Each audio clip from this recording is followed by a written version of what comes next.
के नाम पे इस ऊपरगामी सेतु का नाम माननीय रक्षा मंत्री के द्वारा रखा गया है। बोले भगवान चित्रकूट महाराज की, बोले भगवान चित्रकूट महाराज की। अब मैं आग्रह करूंगा आदरणीय ओपी श्रीवास्तव जी से कि अंगवस्त्र से माननीय श्री राजीव श्रीवास्तव जी, अज्जू श्रीवास्तव जी, माननीय जी को अंगवस्त्र और पुष्पगुच्छ और मोमेंटो के माध्यम से आज इस कैश परिवार के कार्यक्रम में आपका स्वागत करें, अभिनंदन करें।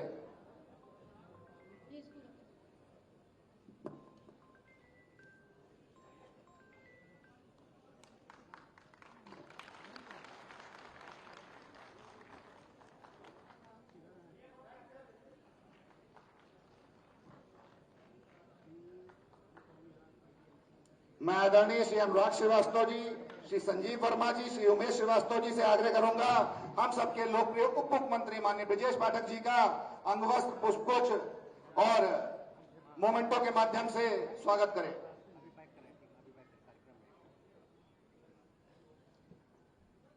मैं आदरणीय ज्योत्सना श्रीवास्तव जी, श्री संतोष श्रीवास्तव जी, श्री राजीव श्रीवास्तव जी से आग्रह, विकास श्रीवास्तव बाबा जी से आग्रह करूंगा माननीय श्री आनंद द्विवेदी जी, हमारे यशस्वी नगर अध्यक्ष, जिनके नेतृत्व में लखनऊ महानगर बहुत कुशलता पूर्वक कार्य करता है, उनका स्वागत अभिनंदन करें।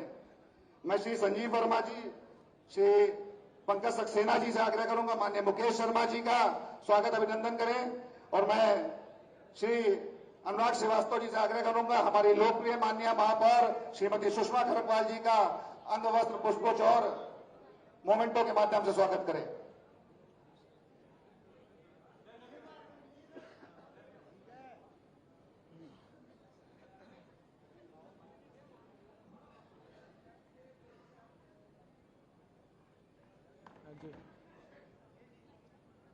बुके दे दीजिए।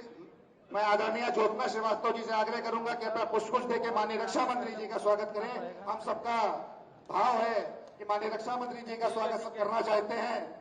मैं आदरणीय श्री ओपी श्रीवास्तव जी से भी आग्रह करूंगा, श्री उमेश श्रीवास्तव जी से, श्री संतोष श्रीवास्तव जी से, श्री अजय श्रीवास्तव, अज्जू जी से कि आप लोग भी, मैं जिनके नाम ले रहा हूं, पुष्पगुच्छ देके माननीय रक्षा मंत्री जी का स्वागत करें। श्री अनुराग श्रीवास्तव जी, श्री राजीव श्रीवास्तव जी, श्री विकास श्रीवास्तव जी, श्री पंकज सक्सेना जी, श्री संजीव वर्मा जी।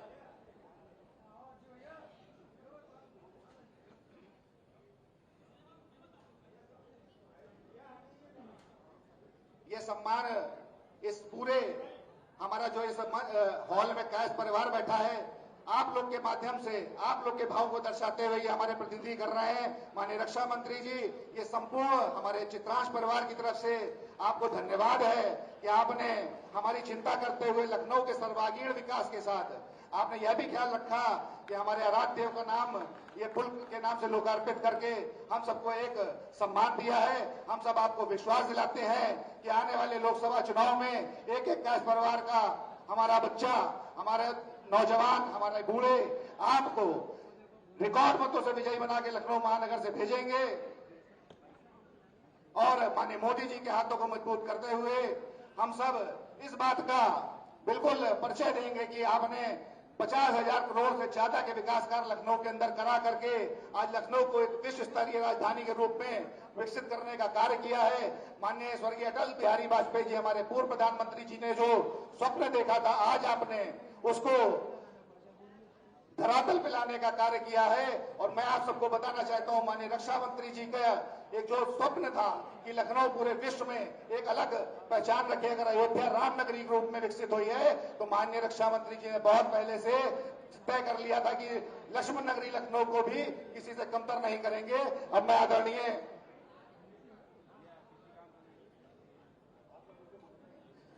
हम सबके अभिभावक आदरणीय हृदय नारायण श्रीवास्तव जी से आग्रह करूंगा कि कृपया आए और माननीय रक्षा मंत्री जी के इस अभिवादन में स्वागत भाषण प्रस्तुत करके अपने शब्द देने की कृपा करें। आदरणीय हृदय नारायण श्रीवास्तव जी।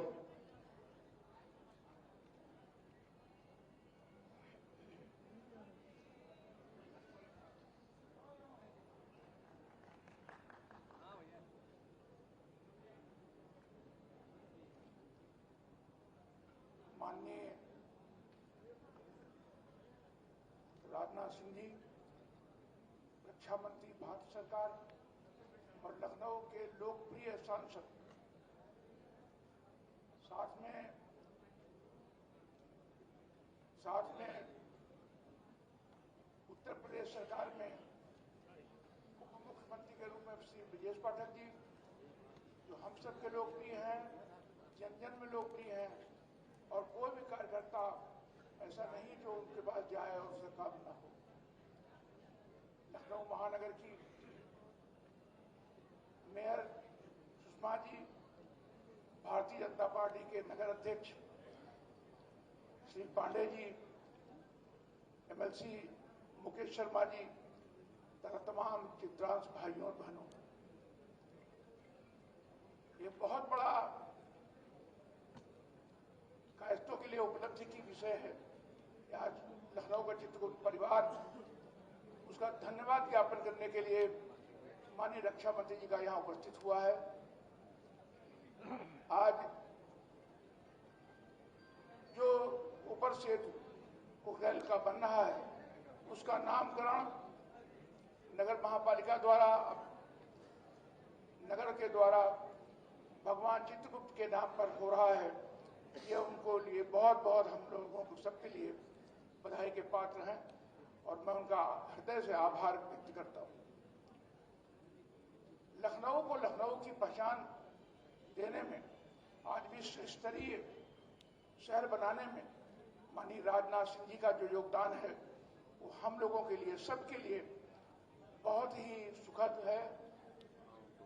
करोड़ों रुपए की परियोजनाएं ला करके आपने लखनऊ के आउटर रिंग रोड, जो 100 किलोमीटर से भी ज्यादा है, कितनी समस्या जाम की फंसती थी, उसके लिए कितने 15-16 फ्लाईओवर आपने दिलवाए, इससे समस्या समाधान हुई है।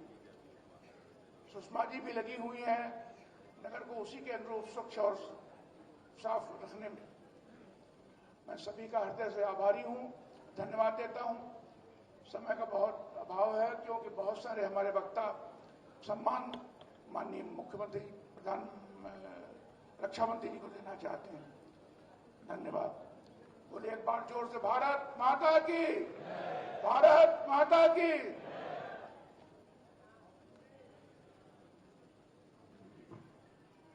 इस चित्रांश परिवार के लिए हमारे भाई अनुराग श्रीवास्तव जी, जो इस कार्यक्रम में अथक प्रयास कर रहे हैं, उन्होंने एक कोई लघु फिल्म 2.5 मिनट की बनाई है, वो माननीय रक्षा मंत्री जी के सामने प्रस्तुत करना चाहते हैं। मैं आग्रह करता हूं आदरणीय अनुराग श्रीवास्तव जी आए और उसके विषय में बताएं।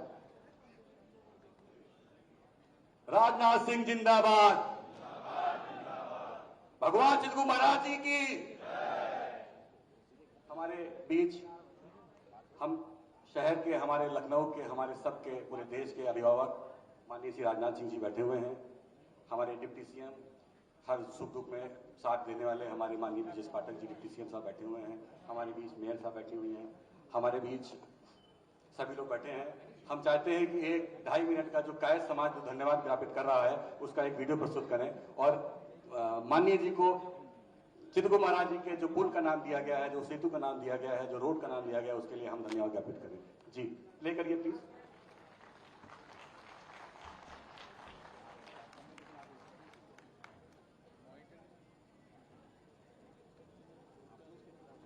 साउंड देख लो, साउंड। ब्रह्मा जी के मन से उत्पन्न हुए चित्रगुप्त जी महाराज सभी प्राणियों का संपूर्ण लेखा जोखा अपने हाथ में रखते हैं। साथ ही व्यक्ति को कर्मों के अनुसार स्वर्ग या नर्क भेजने का निर्णय भी भगवान चित्रगुप्त ही लेते हैं।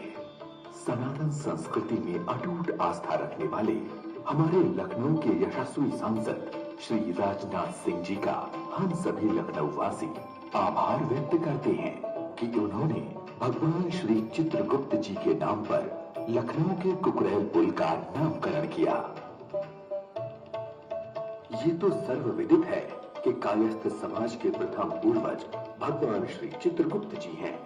लखनऊ ही नहीं, देश भर के करोड़ों कायस्थों की आस्था और विश्वास के प्रतीक भगवान श्री चित्रगुप्त जी के नाम पर माननीय रक्षा मंत्री श्री राजनाथ सिंह जी ने कुकरेल पुल का नामकरण कर कायस्थ समुदाय का दिल जीतने का काम किया है। आपको जानकर बहुत हर्ष होगा कि समता मूलक से कुकरेल होते हुए खुर्रम नगर तक 5 किलोमीटर लंबा फ्लाईओवर का निर्माण हो जाने से शहर के लाखों लोगों को आवागमन में बहुत सुविधा मिल रही है। इस फ्लाईओवर ने शहर के एक हिस्से को दूसरे हिस्से से जोड़ने का काम किया है। इस फ्लाईओवर के निर्माण से जो सफर लंबे समय में तय होता था, वो अब चंद मिनटों में पूरा हो जाता है। ऐसी महत्वपूर्ण विकास योजना का नामकरण भगवान श्री चित्रगुप्त जी के नाम पर करके कायस्थों का मान बढ़ाया। कायस्थ समाज सदा से सनातन धर्म और भारतीय जनता पार्टी को एक दूसरे का पूरक मानकर सदैव भारतीय जनता पार्टी के साथ एक परिवार की तरह खड़ा रहता है।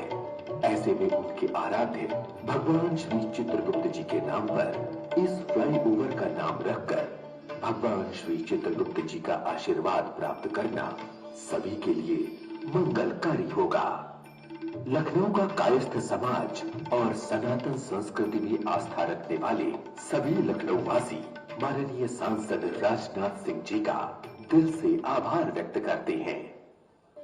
भगवान श्री चित्रगुप्त महाराज का सनातन संस्कृति में विशेष महत्व है।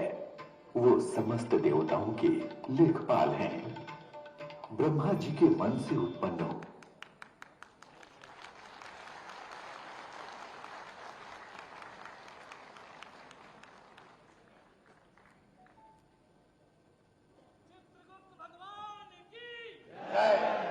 अब मैं आदरणीय ओपी श्रीवास्तव जी से आग्रह करूंगा कि 2 मिनट में संक्षेप में आके जो मान्य जी ने सर्वांगीण विकास लखनऊ महानगर का किया है उसके विषय में और उनको धन्यवाद ज्ञापित करते हुए अपने शब्द दें।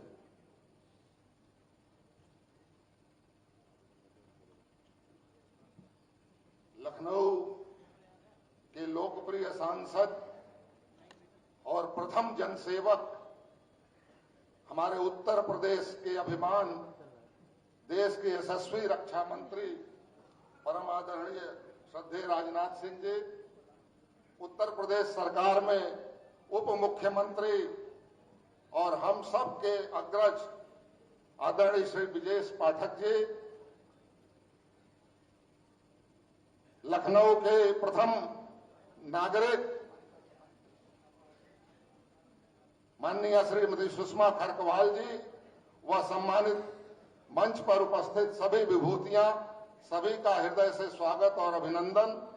सबसे ज्यादा अभिनंदन के पात्र आप सभी सामने बैठे हुए चित्रांश परिवार की मात्र 1.5 दिन का समय हम लोगों को मिला। आप सब लोग एक आवाज पे आकर आज यहाँ माननीय जी के अभिनंदन के लिए एकत्रित हुए हैं। आप सभी का मैं हृदय से स्वागत, अभिनंदन और आभार व्यक्त करता हूं। साथियों और सज्जनों, कायस्थ समाज के बीच में माननीय जी की उपस्थिति है। मैं जानता हूं आप सब लोग अभिभूत और कृतकृत्य हैं। माननीय जी ने जब से लखनऊ के संसदीय निर्वाचन क्षेत्र का प्रतिनिधित्व करना शुरू किया है, मैं समझता हूं लखनऊ में जो विकास की गंगा बही है, लखनऊ का कोई क्षेत्र उस विकास की गंगा से अछूता नहीं रह गया है। बात सिर्फ विकास की नहीं है, बात एक सोच की होती है। जब कोई भी व्यक्ति निजता का स्वभाव छोड़कर समग्रता का स्वभाव अपनाता है तो स्वयं ही इतिहास उसकी प्रशंसा करता है। जब निजता का स्वभाव हम बनाते हैं तो हम आत्म प्रशंसित होते हैं, लेकिन अगर यही स्वभाव में समग्रता का भाव आ जाए तो इतिहास उस व्यक्ति के कार्यों की प्रशंसा स्वयं करता है। लखनऊ में जब जब माननीय जी का आगमन होता है, मैं विकास कार्यों का उल्लेख करूंगा तो रात बीत जाएगी। मैं कोई न कोई निश्चित रूप से किसी योजना का शिलान्यास, लोकार्पण और उद्घाटन होता ही होता है। अभी पिछले दिनों माननीय जी का आगमन हुआ तो उन्होंने गोमती नगर में विश्व स्तरीय रेलवे स्टेशन का लोकार्पण किया। अभी आज माननीय जी का आना जिस निमित्त हुआ है उसमें यह कार्यक्रम तो है ही, इसके साथ लखनऊ के गौरव में 4 चांद लगाने वाला लखनऊ का एयरपोर्ट का टर्मिनल 3 भी आज लोकार्पित हो गया है। माननीय जी, हम सब कायस्थ परिवार के और कायस्थ समितियों के उपस्थित सभी सदस्य आपको इसके लिए हृदय तल से आभार व्यक्त करते हैं। आपका धन्यवाद ज्ञापित करते हैं। आपकी अनुकंपा से अब हम लखनऊ वाले भी टर्मिनल 3 वाले हो गए, क्योंकि जब कभी हम दिल्ली जाते थे, हमारे जो स्वजन वहां हमें लेने आते थे, पूछते थे भाई आप किस टर्मिनल पे आने वाले हैं। आज लखनऊ को भी यह गौरव प्राप्त हो गया। मैं बहुत संक्षेप में अपनी बात कहूंगा, बहुत सूक्ष्म और बहुत ही सार में मैं कहूंगा। सिर्फ एक प्रसंग का उल्लेख करूंगा कि अपने 2014 में जब आपने बहुमत से माननीय जी को चुनाकर संसद में भेजा चुनकर, तो जो सामान्य रूप से एक सांसद अपने क्षेत्र के विकास के लिए कार्य करता है, उसको 5 करोड़ की निधि प्रतिवर्ष मिलती है। इस प्रकार 5 वर्षों में 25 करोड़ की निधि से वह अपने क्षेत्र का विकास कर सकता है।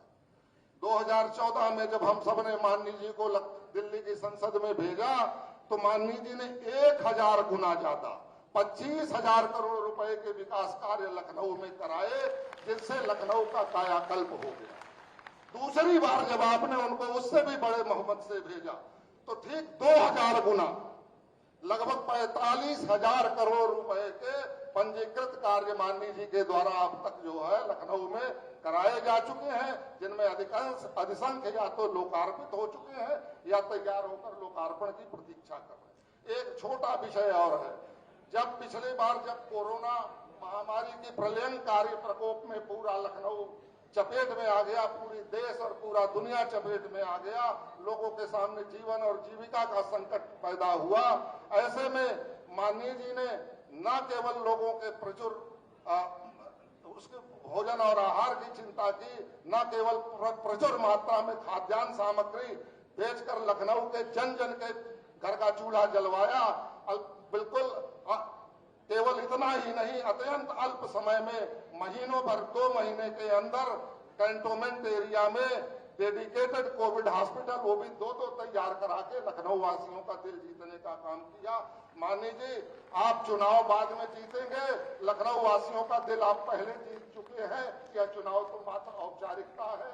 मैं यहाँ पर आए हुए सभी कायद समितियों के सम्मानित सदस्यों की तरफ से, पूरे लखनऊ की तरफ से आपको इस बात का भरोसा और विश्वास दिलाता हूँ कि जन जन का समर्थन आपके साथ है।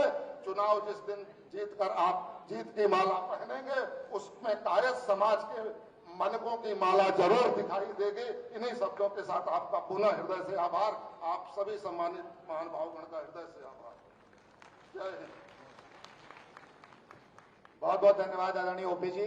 अब मैं और विलंब करते हुए हम सबके लोकप्रिय माननीय उप मुख्यमंत्री माननीय ब्रजेश पाठक जी से आग्रह करूंगा कि कृपया आए और आज इस चित्रांश परिवार के इस पारिवारिक कार्यक्रम में अपना उद्बोधन देकर हम सबको अनुग्रहित करने की कृपा करें।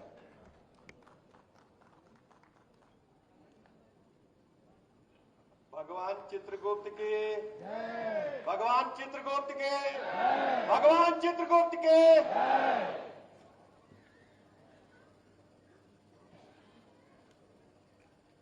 कायस्थ समाज के इस भव्य एवं गरिमामय समारोह में हमारे बीच में उपस्थित है देश के यशस्वी रक्षा मंत्री, लखनऊ के लोकप्रिय सांसद आदरणीय राजनाथ सिंह जी, हम सबके अभिभावक जिनका समय समय पर हमें मार्गदर्शन व आशीर्वाद मिलता रहता है, ऐसे आदरणीय हृदय नारायण श्रीवास्तव जी, भारतीय जनता पार्टी के महानगर के अध्यक्ष आदरणीय आनंद द्विवेदी जी, कायस्थ समाज के अगुआ आदरणीय उमेश श्रीवास्तव जी, सदस्य विधान परिषद आदरणीय मुकेश शर्मा जी, भारतीय जनता पार्टी के वरिष्ठ नेता आदरणीय नीरज सिंह जी, सदस्य विधान परिषद आदरणीय रामचंद्र प्रधान जी, आदरणीय ओपी श्रीवास्तव जी, इस कार्यक्रम के मुख्य कर्ता धर्ता आदरणीय अनुराग श्रीवास्तव जी, आदरणीय अजय श्रीवास्तव अज्जू भैया, आदरणीय संतोष श्रीवास्तव जी, हमारे मित्र आदरणीय राजीव श्रीवास्तव जी, आदरणीय अभिषेक खरे जी, आदरणीय संजीव वर्मा जी, आदरणीय पंकज सक्सेना जी, आदरणीय त्रिलोक अधिकारी जी, आदरणीय रमन निगम जी, आदरणीय अनूप कमल सक्सेना जी, आदरणीय अंजनी श्रीवास्तव जी, आदरणीय विकास श्रीवास्तव जी, आदरणीय ज्योत्सना श्रीवास्तव जी और सामने बैठे वरिष्ठ पत्रकार और पूर्व सूचना आयुक्त आदरणीय वीरेंद्र कुमार जी, आदरणीय संतोष सक्सेना जी, उपस्थित सभी कायस्थ समाज के भाइयों तथा बहनों पत्रकार मित्रों, सबसे पहले आप सबका हृदय से आभार प्रकट करता हूं, अभिनंदन करता हूं, वंदन करता हूं, नमन करता हूं। सृष्टि काल से कायस्थ समाज ने सनातन संस्कृति में अपनी अमिट छाप छोड़ने का काम किया है। आज हम कह सकते हैं कि दुनिया में जितने भी सनातन धर्म को मानने वाले घर परिवार हैं या जितनी भी बड़ी संस्थाएं हैं या जितने भी बड़े उद्योग हैं या जितने भी बड़े व्यापारिक प्रतिष्ठान हैं, उसके पीछे, सफलता के पीछे यदि किसी का हाथ है तो हमारे कायस्थ समाज का हाथ है, मैं दावे के साथ कर सकता हूं। और कायस्थ समाज ने अपने संघर्षों की बदौलत ये मुकाम हासिल किया है। आप कायस्थ समाज के किसी भी व्यक्ति को हाथ फैलाकर किसी के आगे मांगते नहीं देखोगे। अपनी मेहनत के बदौलत, पसीने के बदौलत समाज में अपना स्थान सर्वोच्च स्तर पर बताने का काम किया है। आप चाहे सिविल सर्विसेज की लिस्ट ले लीजिए, चाहे बड़े बड़े उद्योगपतियों की सूची ले लीजिए, चाहे बिजनेस हाउसेज को ले लीजिए, उनकी सफलता के पीछे अगर किसी का हाथ होगा तो सामने बैठे कायस्थ समाज का हाथ होगा। इसलिए मैं कायस्थ समाज का नमन करता हूं, अभिनंदन करता हूं। अभी छोटी सी फिल्म हम देख रहे थे भगवान चित्रगुप्त महाराज जी के बारे में। भगवान चित्रगुप्त पूरी सनातन संस्कृति का लेखा जोखा रखने का काम करते हैं और साथ में उनके पास स्वर्ग और नरक का भी विभाग है। अभी बताया अनुराग ने जो फिल्म बनाई है, और स्वर्ग नरक का जैसे हमने पूरा देखा, याद आ गया कि कोई गड़बड़ी ना करना, लेखा जोखा लिखने वाले सामने ही बैठे हैं। तो मैं बहुत प्रणाम करता हूं, आप सबको अभिनंदन करता हूं और आपको इस बात का भरोसा दिलाता हूं कि हम माननीय रक्षा मंत्री जी के मार्गदर्शन में, उनके नेतृत्व में कायस्थ समाज को परिवार की तरह आगे बढ़ाते हुए उनके हर संघर्ष में कंधे से कंधा मिलाकर काम करेंगे। अभी आपने देखा माननीय रक्षा मंत्री जी ने चित्रगुप्त जी भगवान के नाम पर कुकरेल के ऊपर जो फ्लाईओवर बना है, वो फ्लाईओवर अटका था, लेकिन माननीय जी ने जैसे ही चित्रगुप्त महाराज जी का नाम लिया, फ्लाईओवर सर पर दौड़ पड़ा। अब आपको सीतापुर जाने के लिए 2 मिनट भी नहीं लगेगा, इधर चढ़ो उधर उतरो, 2 मिनट लगेगा। सही है ना? तो बहुत अच्छा है, लेकिन एक बात जान लो, लेखा जोखा सबका रखना। और माननीय जी ने बहुत काम किया है कि नहीं किया? जल्दी बोलो, किया है ना? तो हमारी तुम्हारी जिम्मेदारी क्या बनती है आदर्श? हमारी तुम्हारी जिम्मेदारी यह बनती, माननीय जी को वोट मांगने जाना न पड़े, ये जिम्मेदारी कायस्थ समाज को मैं देता हूं। क्यों मनोज भैया, तैयार हो ना? सब लोग तैयार हो ना? अब इसके लिए करना क्या है? इसके लिए जुगाड़ करना पड़ेगा। जुगाड़ यह करना पड़ेगा, कायस्थ समाज सबको जानता है, घर घर जुगाड़ है आपका, मैं जानता हूं। तो आपको सूची बना करके 5 विधानसभा क्षेत्रों में घर घर घंटी बजानी है और विपक्ष की जमानत जब्त कराना है। यह जिम्मेदारी मैं कायस्थ समाज को देने का काम करता हूं। जैसा कि अभी ओपी श्रीवास्तव जी बता रहे थे, पिछला कार्यकाल में 25,000 करोड़ के काम हुए, इस बार तो रिकॉर्ड टूट गया। 1 दर्जन से अधिक फ्लाईओवर बनकर के तैयार हैं। आने वाले कुछ दिनों में संख्या 20 हो जाएगी। लखनऊ के आसपास 105 किलोमीटर की सड़क बन रही है। अंतर्राष्ट्रीय रेलवे स्टेशन गोमती नगर का आप जाकर के देखाओ, अंतर्राष्ट्रीय हवाई अड्डे का उद्घाटन आज ही हुआ है। हजारों काम हुए हैं और पड़ोसी देश अगर आंख दिखाएगा तो लखनऊ की तहजीब वाली मिसाइल जाकर उसका काम लगाने का काम करेगी। ब्रह्मोस मिसाइल भी लखनऊ में बनेगी। ऐसे हमारे माननीय सांसद रक्षा मंत्री राजनाथ सिंह जी हैं। इसलिए मैं बहुत अधिक शब्द न कहते हुए आप सबका अभिनंदन करता हूं, वंदन करता हूं और नमन करता हूं। मात्र 60-65 दिनों का चुनाव है। ये 60-65 दिन पूरी तरह से लखनऊ लोकसभा में जुट करके विपक्ष की जमानत जब्त कराते हुए ऐतिहासिक वोटों से अपने लोकप्रिय सांसद को पुनः देश की सबसे बड़ी पंचायत में भेजने का काम करेंगे। भारत माता के। हम सब माननीय रक्षा मंत्री जी को आमंत्रित करें। उससे पहले हम सब, आपने एक बड़ा हम लोगों का सम्मान किया है, ये पुल का नाम लोकार्पण हमारे भगवान आराध्य देव के नाम से करके, तो एक बड़ी माला से हमारे प्रतिनिधि आपका स्वागत करना चाहते हैं। मैं आग्रह करूंगा अपनी पूरी युवा टीम से कि बड़ी माला से माननीय रक्षा मंत्री जी का स्वागत करें।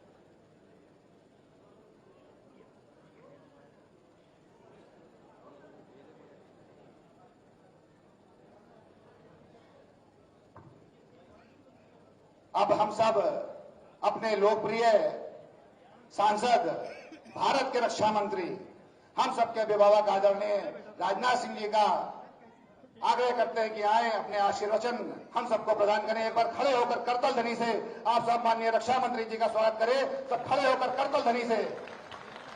और ये तालियों की गड़गड़ाहट रुकनी नहीं चाहिए। ये तालियों की गड़गड़ाहट के माध्यम से हम आपको धन्यवाद देते हैं कि आपने हमारे आराध्य देव के नाम पर ये पुल देकर एक कायस्थ समाज को बड़ा सम्मान दिया है।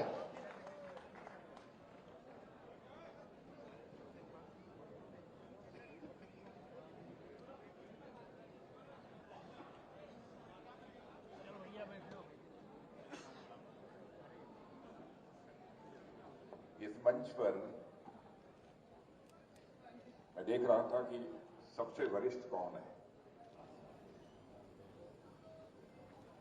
सबकी आयु के बारे में तो मुझे जानकारी नहीं है, लेकिन जहां तक मैं समझ पाया आदरणीय हृदय नारायण जी श्रीवास्तव इसमें सबसे वरिष्ठ है। और हमारे भारत की परंपरा है जो आयु में सर्वाधिक होता, वरिष्ठ होता है,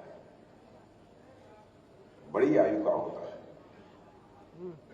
उसको हम लोग बहुत ही आदर और सम्मान की दृष्टि से देखते हैं। पहले मैं नाम लेना चाहूंगा आदरणीय हृदय नारायण जी श्रीवास्तव का। और कायस्थ समाज के हमारे अध्यक्ष हैं उमेश जी श्रीवास्तव, हमारे उत्तर प्रदेश के उप मुख्यमंत्री, जिन्हें मैं कहूं कि बहुत ही डायनेमिक लीडर है, गतिशील व्यक्तित्व के नेता हैं, तो वह है हमारे श्री ब्रजेश जी पाठक। हमारी लखनऊ की महापौर श्रीमती सुषमा जी खरगवाल, हमारे महानगर के अध्यक्ष श्री आनंद जी द्विवेदी, सदस्य विधान परिषद श्री मुकेश शर्मा, सदस्य विधान परिषद श्री रामचंद्र जी प्रधान,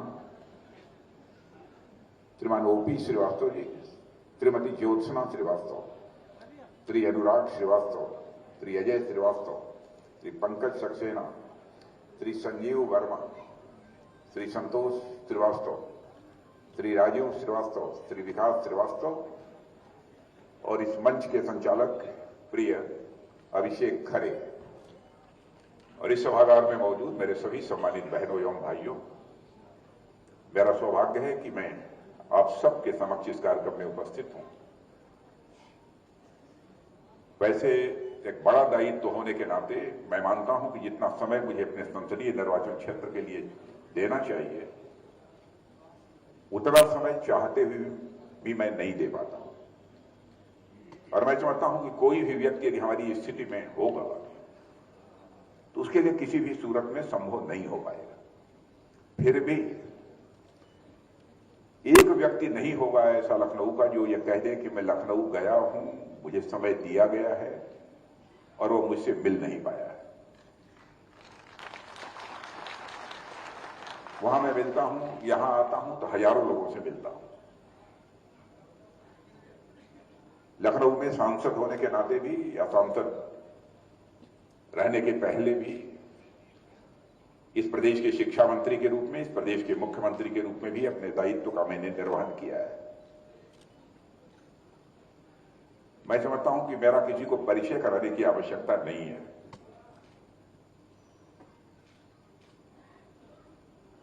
लेकिन इसके पहले भी कायस्थ समाज के बहनों भाइयों से हमारा कई बार मिलना इस लखनऊ में हुआ है और ये बात मेरी समझ के परे थी कि भगवान चित्रगुप्त जी महाराज के नाम पर एक ब्रिज का नामकरण कर दिया गया, तो उसके लिए मेरा स्वागत क्यों किया जा रहा है। मैं कायस्थ समाज को ध्यान में रखकर भगवान चित्रगुप्त महाराज के नाम पर उसका नामकरण नहीं कराया है। बड़ा ब्रिज था, यह मेरे आस्था और श्रद्धा की अभिव्यक्ति थी कि मैंने कहा कि नहीं, भगवान चित्रगुप्त जी महाराज के नाम पर ही उसका नामकरण किया जाना चाहिए। और कायस्थ समाज का जहां तक प्रश्न है, बहुत ही प्रबुद्ध वर्ग यह माना जाता है। समाज में जो विभिन्न वर्ग हैं उन वर्गों में एकमात्र ऐसा वर्ग है जो कलम और दावत की पूजा करता है।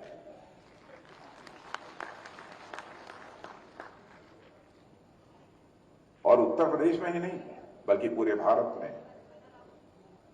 बौद्धिक क्षेत्र में, और बौद्धिक क्षेत्र में ही नहीं, जिस समय आजादी का संघर्ष चल रहा था उस समय भी इस समाज के एक से एक दिग्गजों ने अपनी बहुत ही महत्वपूर्ण भूमिका का निर्वाह किया है।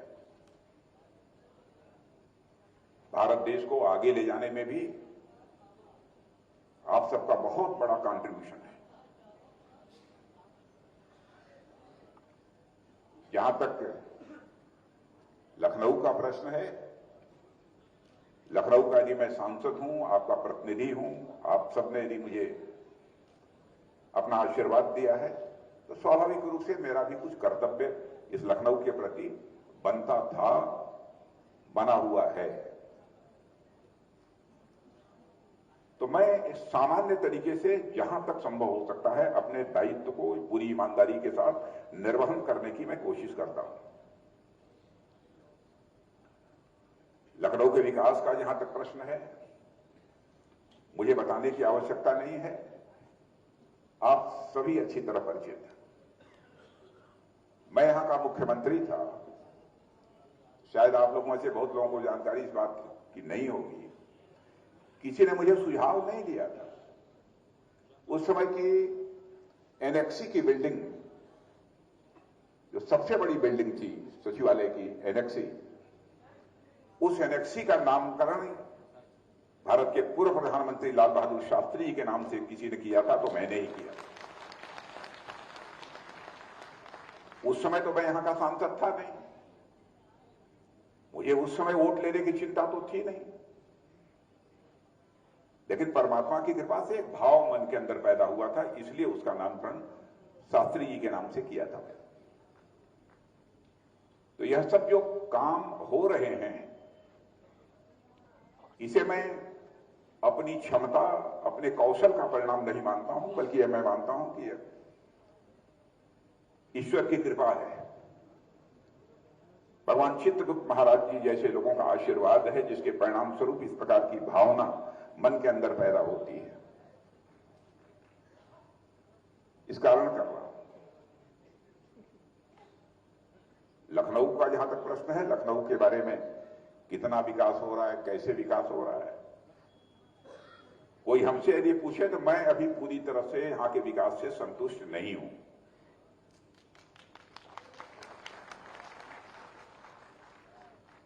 मैं और कुछ देखना चाहता हूं, और कुछ कर रहा हूं और करने की कोशिश करूंगा।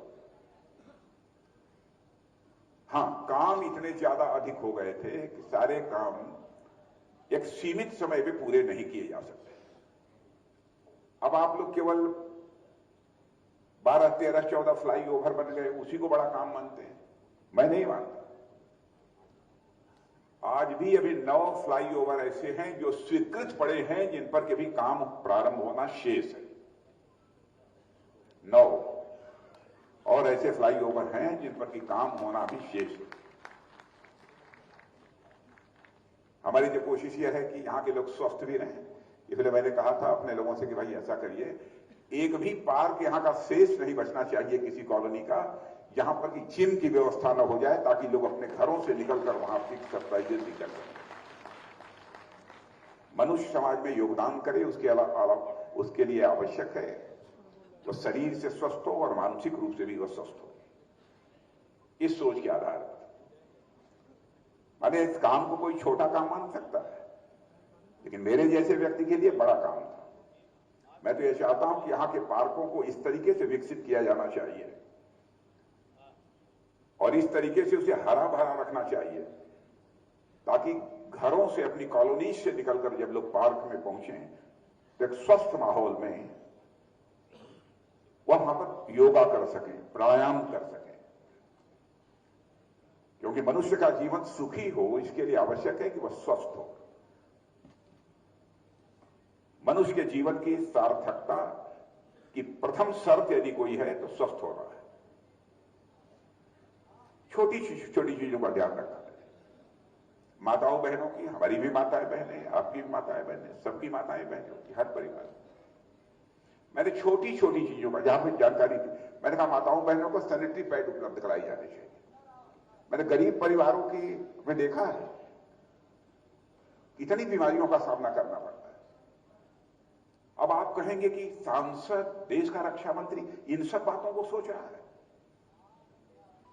आपके लिए छोटी चीज लग सकती है, लेकिन हमारे लिए छोटी चीज नहीं है। पुरुष ही नहीं बल्कि माताएं बहनें भी स्वस्थ रहनी चाहिए।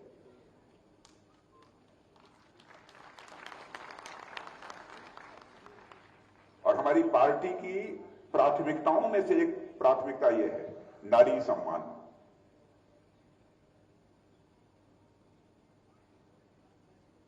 आप लोगों ने देखा होगा कि विधानसभा और लोकसभा में माताओं बहनों का प्रतिनिधित्व 1/3 होना चाहिए। यह तो लगभग 30 वर्षों से चर्चा चल रही थी, लेकिन पहली बार इस काम को किसी ने किया है तो हमारी सरकार ने, हमारे प्रधानमंत्री आदरणीय मोदी जी ने किया है।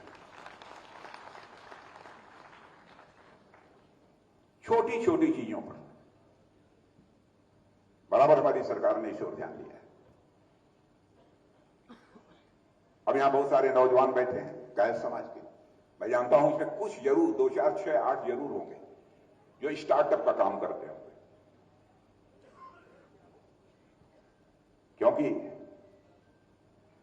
जिस प्रकार के समाज से लोग आते हैं ये नौजवान, क्योंकि मैं बराबर मिला हूं, गायक समाज के बहुत सारे बच्चे मिलते हैं, स्टार्टअप जिनसे मैं मिलता हूं, डिफेंस में भी जो बहुत अपनी महत्वपूर्ण भूमिका का निर्वाह कर रहे हैं, नए नए अनुसंधान करते हैं, नई नई खोजें करते हैं, इनोवेटिव आइडियाज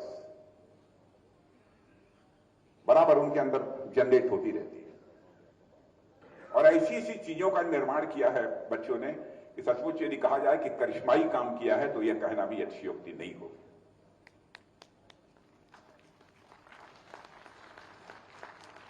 और मैं तो आगे यह भी सोच रहा हूं कि यहां के नौजवान, अधिक से अधिक संख्या में हमारे लखनऊ के नौजवान स्टार्टअप की दृष्टि से आगे बढ़ें, इसके लिए और क्या सुविधाएं मुहैया कराई जा सकती हैं। अब जैसे आप लोग कहेंगे अब क्या कर देंगे, यहाँ के नौजवान नई नई इनोवेटिव आइडिया जिनके अंदर जनरेट हो और कुछ नया नया अनुसंधान करके निकालें, रिसर्च करके निकालें। तो मैंने यहां पर डीआरडीओ की लैब एक बनवा दी है। अब मैं समझता हूं कि जल्दी ही 1-8 महीने के अंदर ही इसका उद्घाटन मैं करने वाला हूं और डीआरडीओ की लैब भी वो प्रारंभ हो जाएगी। कल है, कल ही मैं उद्घाटन कर रहा हूं, देखिए मैं भूल गया, बन के तैयार हो गई।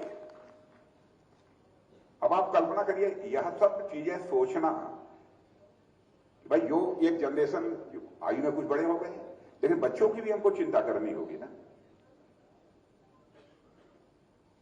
हमारे लखनऊ का नाम, हमारे उत्तर प्रदेश का नाम रोशन हो सारी दुनिया में, इसके लिए आवश्यक है कि हमारे लखनऊ के रहने वाले बच्चे भी इस देश के ज्ञान और विज्ञान के लिए अपना कुछ योगदान कर सके।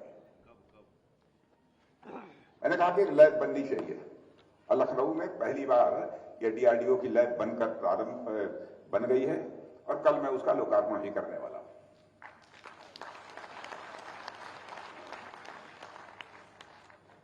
अब यहां पर मुझे लगा कि यहां के नौजवानों को रोजगार कैसे मिलेगा, कई चीजें शुरू की है। एक महत्वपूर्ण चीज की मैं चर्चा करना चाहता हूं। उत्तर प्रदेश क्या उत्तर भारत में कोई कल्पना भी नहीं कर सकता था कि कभी यहां पर ब्रह्मोस मिसाइल बनेगी। बहनों भाइयों, आपको जानकर खुशी होगी, ब्रह्मोस मिसाइल का कारखाना आधे से अधिक बनकर तैयार हो गया है। एक पार्ट का शायद मैं कल ही उद्घाटन करने जा रहा हूं। ब्रह्मोस मिसाइल अब लखनऊ की धरती पर बनेगी और आपको जानकर खुशी होगी, मुझे तो बेहद खुशी है कि हम ब्रह्मोस का दुनिया के दूसरे देशों को इंपोर्ट करना भी हम लोगों ने प्रारंभ कर दिया, एक्सपोर्ट करना भी प्रारंभ कर दिया है, एक्सपोर्ट करना प्रारंभ कर दिया है। और आप लोगों को खुशी होगी कि फिलीपींस ने ब्रह्मोस मिसाइल मांगी है और 25 तारीख को वह कार्यक्रम फिलीपींस से होने वाला है, तो मुझे आमंत्रित किया है, लेकिन मैंने कहा कि हमारे अधिकारी चले जाए वहां पर, मेरे लिए जाना क्योंकि चुनाव का समय है संभव नहीं है, क्योंकि सारे देश भर में हम लोगों के दौरे लगे हुए हैं, वो जा रहे हैं। अब यहां की ब्रह्मोस मिसाइल दुनिया के दूसरे देशों में भी एक्सपोर्ट की जाएगी। कितने लोगों को रोजगार मिलेगा, आप इसकी सहजी कल्पना कर सकते हैं। यह कुछ उदाहरण हमने आपके सामने रखे। ट्रैफिक जाम की इतनी जबरदस्त समस्या थी कि मैं स्वयं भी चलता था, तो चाहे भले ही सारी सिक्योरिटी लगी हो, सब कुछ हो, बहुत सारी गाड़ियां हो आगे पीछे, चाहे जो भी व्यवस्था हो जाए, फिर भी हमारी गाड़ी तो निकल जाएगी, लेकिन अन्य लोगों को जो असुविधा होती थी उसको देखकर मेरे हृदय को यह बात छूती थी। तो मैंने कहा क्या करना चाहिए, तो फ्लाईओवर्स बनने चाहिए। सोचा बहुत कुछ है, कितना हो पाएगा नहीं कह सकता हूं। लगभग 12-13 फ्लाईओवर्स बन गए हैं, 8-9 और स्वीकृत हैं। स्वीकृत होने नहीं है, स्वीकृत हैं। उस पर केवल कार्य प्रारंभ हो जाना है, कार्य प्रारंभ होगा और पूरा होगा। मैं इतना आपको आश्वस्त करना चाहता हूं।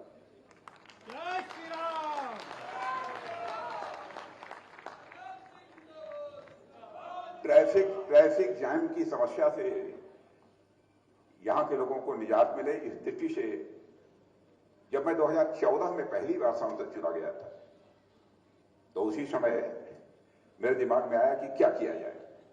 पहला काम मैंने यह किया था कि लखनऊ के चारों तरफ एक रिंग रोड जो पूरी लखनऊ को घेरते हुए 8 लेन की, 4 लेन जाने के लिए, 4 लेन के आने के लिए बननी चाहिए। तो मैं समझता हूं कि बाहर से आने वाली कोई ट्रक होगी, कोई गाड़ी होगी, तो लखनऊ शहर से उसको नहीं गुजरना होगा, बल्कि उस रिंग रोड के माध्यम से जहां जाना होगा वहीं पर उस रिंग रोड से उतरेगा और अपने मोहल्ले में पहुंच जाएगा। बहनों भाइयों, आपको जानकर खुशी होगी, वह रिंग रोड बनकर तैयार हो गई है। कल उसका लोकार्पण प्रधानमंत्री जी स्वयं करने जा रहे हैं।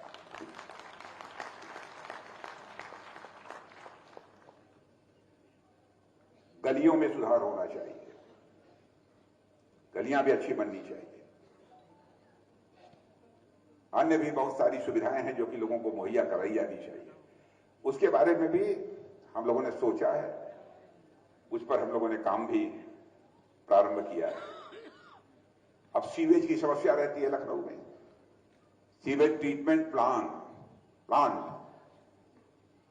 एक का लोकार्पण करने जा रहा हूं। सीवेज प्लांट का कब है, क्यों?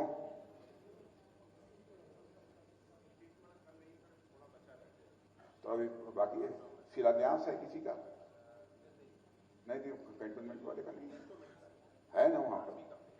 अच्छा, कैंटोनमेंट का है अच्छा, उसका उद्घाटन है, वो बनकर तैयार हो गया, उसका उद्घाटन है, कल उसका उद्घाटन करें। लेकिन आप सीवेज ट्रीटमेंट प्लांट बन जाए, ऊपर से जो बिजली के तार जाते हैं, हमारी कोशिश होगी कि अगले 5 वर्ष में ऊपर से जो बिजली तार जाते हैं वो जमीन के अंदर से लोगों के घरों में पहुंचे, ऊपर से ये बिजली के तार पहुंचे।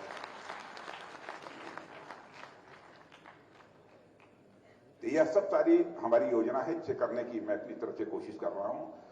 देश का जहां तक प्रश्न है, आप लोग जानते हैं कि हमारे देश का कद अंतर्राष्ट्रीय जगत में बड़ी तेजी के साथ बढ़ा है, बहुत तेजी के साथ बढ़ा है।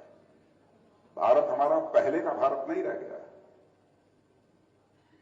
आप में से बहुत सारे लोग विदेशों में, आपके परिवार के लोग भी रहते होंगे, आप भी विदेशों में गए होंगे। वहां भी पहले की स्थिति और आज की स्थिति में आपने देखा होगा कि जमीन आसमान का अंतर आ गया है। हम लोग पहले भी विदेश जाते थे, लेकिन मैंने यह अनुभव किया था कि पहले हम लोग इंटरनेशनल फोरम पर, अंतर्राष्ट्रीय मंचों पर भी कोई बात बोलते थे तो भारत की बातों को जिस गंभीरता पूर्वक लिया जाना चाहिए नहीं लिया जाता था। भारत कमजोर देश है, यह धारणा बनी हुई थी। लेकिन आज यदि हम लोग अंतर्राष्ट्रीय मंचों पर कुछ बोलते हैं, हम जैसे लोग यदि बोलते हैं, तो अमेरिका जैसा देश भी कान खोलकर सुनता है कि भारत बोल क्या रहा है। आज यह भारत की हैसियत है।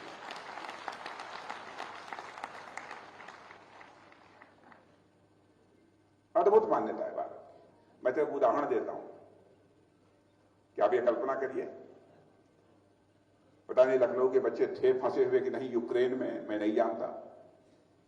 क्योंकि हमसे किसी ने बताया नहीं कि उनके बच्चे यूक्रेन में पढ़ते हैं। यूक्रेन में इस समय रसिया और यूक्रेन का जो युद्ध चल रहा है पिछले 2 वर्षों से, लगातार मिसाइल रसिया की तरफ से चल रही हैं और यूक्रेन भी अपनी तरफ से रसिया के ऊपर आक्रमण कर रहा है। आज तक यह युद्ध का सिलसिला जारी है। लेकिन मुझे याद है कि प्रारंभ में जब रसिया ने यूक्रेन के ऊपर मिसाइल दागना शुरू किया, गोलेबारी और बमबारी शुरू की थी, बहुत सारे यूक्रेन के कई भवन बड़े बड़े, बहुत सारी चीजें तबाह हो गए, लाखों की संख्या में लोग मर गए। उस समय जिन परिवारों के बच्चे वहां यूक्रेन में पढ़ते थे, सबने प्रधानमंत्री आवास के सामने इकट्ठा होकर यह डिमांड करनी शुरू की, चाहे जैसे भी हो मोदी जी हमारे बच्चों को यूक्रेन से निकालिए और भारत ले आइए। कितना कठिन काम था, कोई कमजोर देश इस काम को कर सकता है? भैरव भाइयों, आपको जानकर बेहद खुशी होगी कि हमारे प्रधानमंत्री ने टेलीफोन उठाया। देश का कोई राष्ट्राध्यक्ष इस काम को नहीं कर पाया। हमारे प्रधानमंत्री ने टेलीफोन उठाया, रूस के राष्ट्रपति मिस्टर पुतिन से बात की, यूक्रेन के राष्ट्रपति मिस्टर जेलेंस्की से बात की और साथ ही साथ अमेरिका के राष्ट्रपति मिस्टर बाइडेन से बात की। और आपको जानकर खुशी होगी, भारत की अपील पर, भारत के प्रधानमंत्री की अपील पर 4.5 घंटे के लिए युद्ध रुक गया और हमारे 22,000 बच्चे भारत आ गए।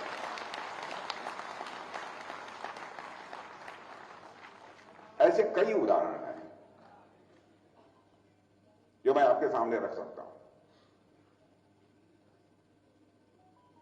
अब लोग कभी कभी धर्म और मजहब के आधार पर भी भारतीय जनता पार्टी के संबंध में तरह तरह के आरोप लगाते हैं और विपक्ष, विशेष रूप से हमारे विपक्ष के।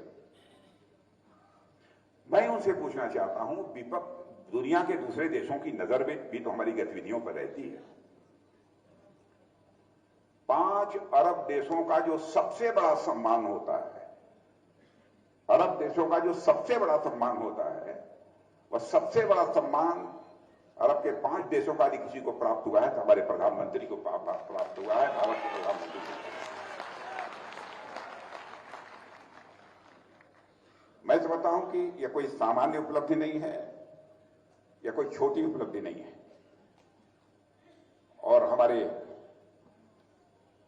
पुरखों की जो धारणा थी कि जो भारत कभी विश्व गुरु माना जाता था, फिर से हमारा भारत विश्व गुरु के पद पर आकर आसीन हो, हम तो यह चाहते हैं। और मेरे मन की एक बात और मैं कहना चाहता हूं, बहनों भाइयों, रामलला लंबे समय तक कुटिया में थे, कुटिया झोपड़ी में थे। रामलला झोपड़ी से चलकर अब अपने महल में आ चुके हैं।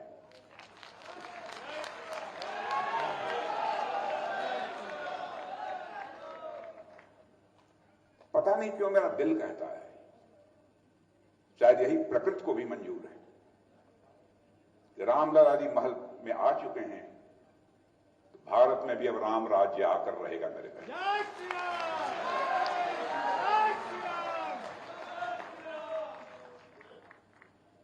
भारत की विरासत को सुरक्षित रखना, भारत की विरासत पर गौरव की अनुभूति करना, यही भाव भारत को ऊपर उठाएगा, भारत को पुनः विश्व गुरु के पद पर आसीन करेगा। और यह करने में आपका समाज बहुत ही महत्वपूर्ण भूमिका निभा सकता है। और ये भारत फिर से विश्व गुरु के पद पर आसीन होगा। भारत गरीबों का देश कहा जाता था, या गरीब लोग रहते हैं, कंगाल लोग रहते हैं, माने सारी दुनिया में धारणा बनी हुई। और यही भारत 2014 में अर्थव्यवस्था के आकार, इकोनॉमी की साइज के मामले में दुनिया के देशों में 11वें स्थान पर खड़ा था। 8-9 वर्षों में ही भारत जंप लेकर आज अर्थव्यवस्था के आकार के मामले में, इकोनॉमी की साइज के मामले में दुनिया के टॉप 5 कंट्री में आकर खड़ा हो गया। और दुनिया की मानी जानी फाइनेंशियल फर्म्स, दुनिया की मानी जानी फाइनेंशियल फर्म्स अब यह दावा कर रही हैं कि 2027 यानी आज के लगभग 3 साल बाद 2027 प्रारंभ होते होते ही, या हो सकता है उसके पहले भी, भारत इकोनॉमी की साइज के मामले में, अर्थव्यवस्था के आकार के मामले में दुनिया के टॉप 3 कंट्रीज में आकर खड़ा हो जाए। कितनी तेजी से हमारी अर्थव्यवस्था आगे बढ़ रही है, जबकि कोरोना के कारण सारा विश्व आर्थिक संकट के में आकर उलझ गया था। अमेरिका जैसा ताकतवर देश, वो अभी आर्थिक संकट का उसे सामना करना पड़ा। सबकी इकोनॉमी की ग्रोथ, अर्थव्यवस्था की विकास की दर वो धीमी पड़ गई। लेकिन आपकी गवर्नमेंट मोदी जी के नेतृत्व में जो काम कर रही है, उसका करिश्मा था बहनों भाइयों, कि हमने अपनी ग्रोथ रेट को कम नहीं होने दिया और भारत उसी ग्रोथ रेट के साथ आगे बढ़ रहा है। दुनिया के सारे देशों के कंपैरिजन में महंगाई हमारे यहां कम है, रेट ऑफ इन्फ्लेशन कम है।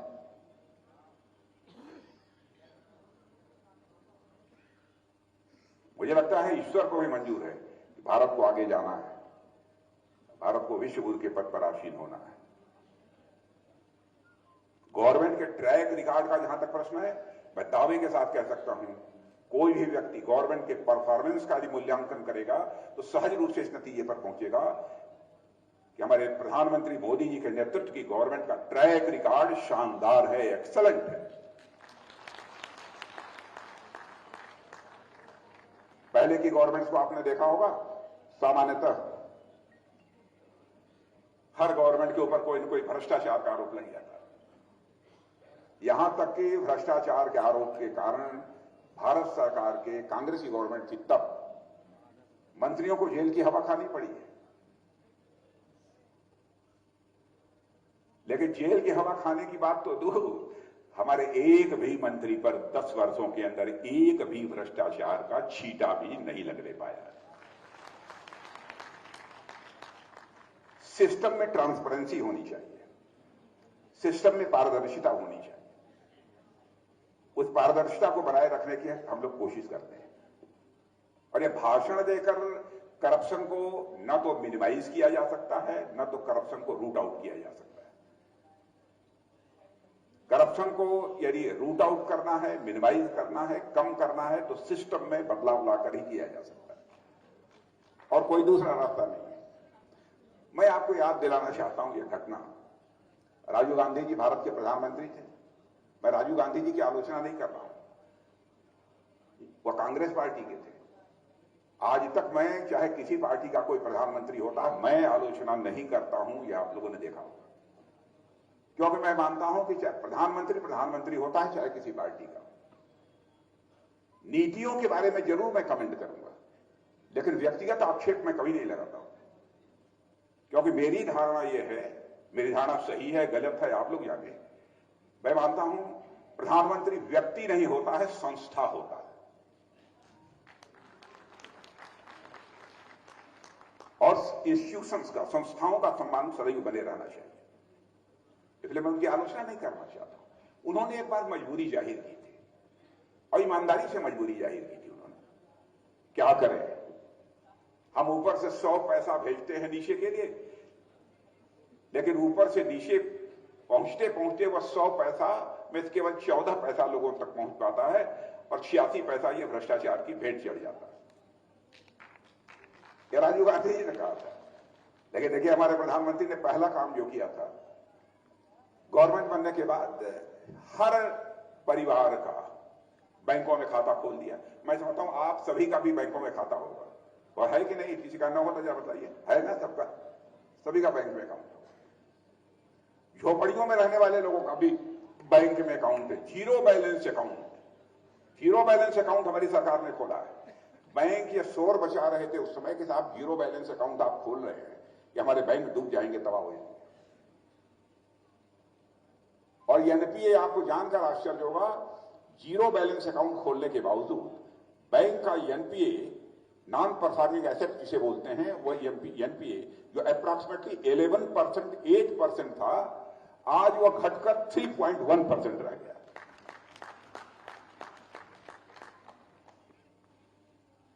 यह सिस्टम में कैसे बदलाव आया? बैंकों में खाता खोल दिया। आज यदि लोगों के पास पैसा पहुंच रहा है, गरीबों की झोपड़ियों में, अब झोपड़ियां नहीं, अब तो सब पक्के मकान बनते जा रहे हैं। और मेरे भाई, जो बचे खुचे भी पक्के मकान भारत में होंगे, आप देख लेना आगामी 5 वर्ष में एक भी कच्चा मकान दिखाई नहीं देगा, एक भी कच्चा मकान। सिस्टम में क्या बदला है? सबका बैंक में खाता खोल दिया। जिसको जो सहायता देनी है वह सीधे दिल्ली से 100 पैसा चलता है और उसके बैंक के खाते में 100 का 100 पैसा पहुंचता है, 1 पैसा भी कम नहीं होने पाता। इसलिए सिस्टम में बदलाव लाकर करप्शन को भी मिनिमाइज किया जा सकता है। करप्शन को रूट आउट करने की बात मैं नहीं कर रहा हूं कि पूरी तरह से जड़ से समाप्त हो जाए, लेकिन मिनिमाइज किया जा सकता है, और यह काम हमारी गवर्नमेंट ने किया है। और माताओं बहनों का के लिए तो एकदम बिल्कुल बम बम है। अब इनमें से भी लोग 33% लोकसभा और विधानसभा में पहुंचेंगी। रिजर्वेशन हो गया 33% का।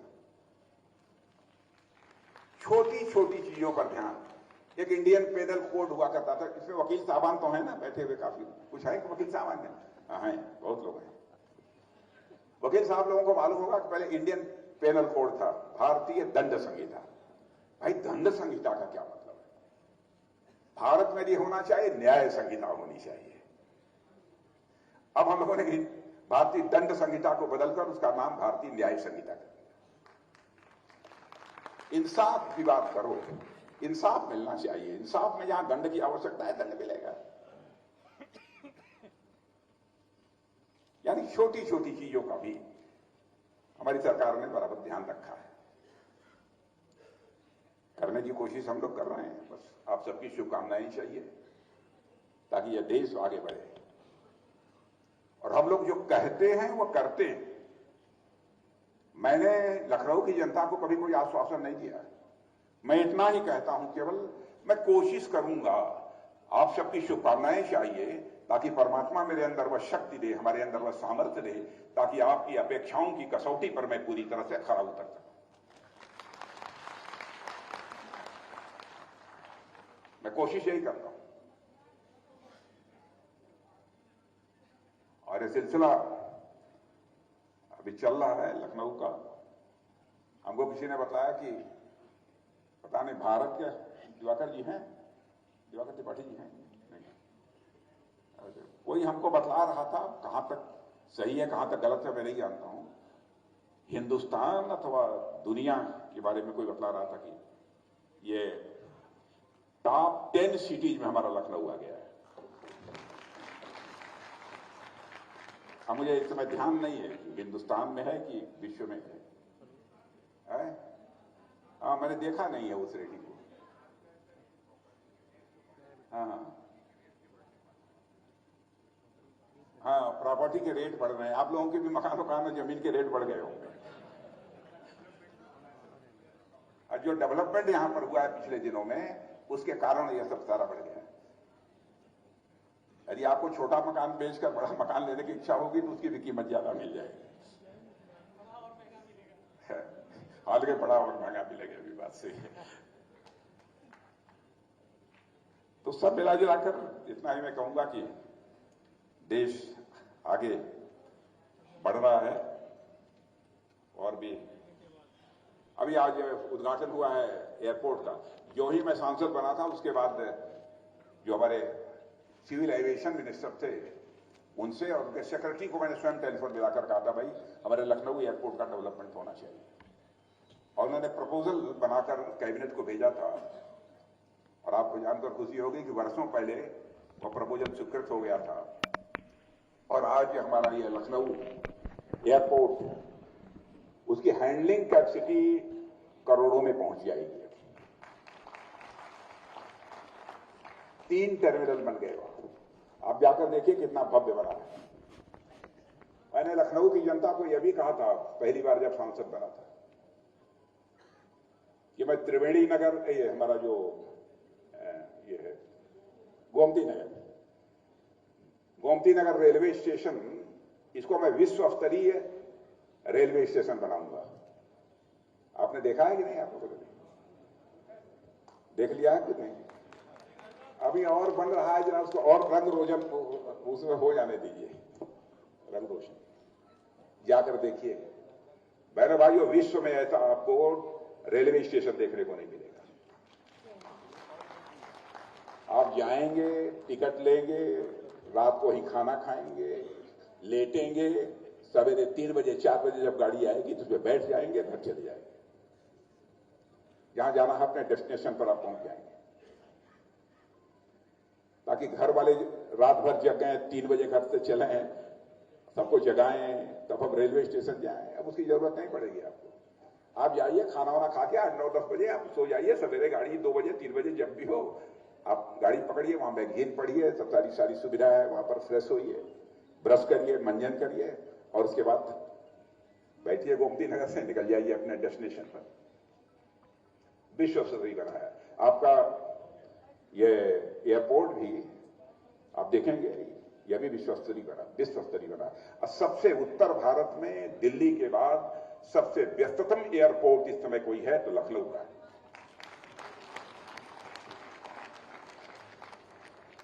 अभी लोग 50,000 करोड़ रुपए की बात कर रहे हैं, 50,000 करोड़ से बहुत आगे निकल चुके हैं लखनऊ में। 50,000 करोड़ से और जितनी योजनाएं बनी हैं, मैं आपको बता रहा हूं कि लगभग 1 लाख करोड़ से ऊपर जाएगा। 1 लाख करोड़ केवल लखनऊ महानगर। शहीद पथ, मैं आपको याद दिलाना चाहता हूं, ये शहीद पथ भी है। जब मैं सरफेस ट्रांसपोर्ट मिनिस्टर था, आदरणीय अटल बिहारी वाजपेयी जी की गवर्नमेंट थी, अटल जी प्रधानमंत्री थे, अटल जी ने मुझे टेलीफोन किया, अरे भाई राजनाथ सिंह, हम जा रहे हैं 7 दिन के बाद लखनऊ जाना है फला तारीख को। अब भाई वहां के लोग कह रहे थे कि बाहर से एक रोड बननी चाहिए। मैंने कहा कौन सी रोड? कहा मैं नहीं जानता, रोड बननी चाहिए। तो मैंने कहा ठीक है। कहने लगे 7 दिन का ही समय है, पूरा तैयार हो जाएगा। तो मैंने कहा हो जाएगा अटल जी, 7 दिन के अंदर सब कुछ तैयार हो गया प्रपोजल। और फिर उसके बाद अटल जी ने कहा ठीक है, तुमको भी रहना है हमारे साथ। वो आए, अटल जी ने शिलान्यास किया, शहीद पथ बनकर तैयार हो गया। शहीद पथ के बाद अब दूसरा पथ 104 किलोमीटर का 8 लेन का चारों तरफ से, आपको 4, 6, 8, 10 दिन के बाद आप चलना उसको प्रारंभ कर देंगे। मैंने स्वयं आकर उसका निरीक्षण किया था, वो भी हो गया। तो यह सब सारे विकास तेजी के साथ लखनऊ में हो रहे हैं और भी आगे शुरू किया है, लेकिन अब वो हो जाएगा तो आप प्रत्यक्ष अपनी आंखों से देखेंगे। आज के इस अवसर पर मैं आप सबके प्रति जहां धन्यवाद ज्ञापित करता हूं, वहीं पर पुनः मैं भगवान चित्रगुप्त जी के चरणों में शीश झुकाकर उन्हें मैं प्रणाम करते हुए अपना निवेदन समाप्त करता हूं।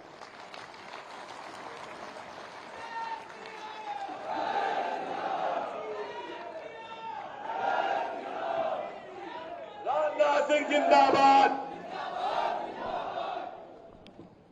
माननीय जी, हमें पूर्ण विश्वास है कि आपके कुशल नेतृत्व में जो परिवर्तन, आप लोग अपना स्थान ले लें, आपके कुशल नेतृत्व में आपने जो परिवर्तन राजधानी लखनऊ के लिए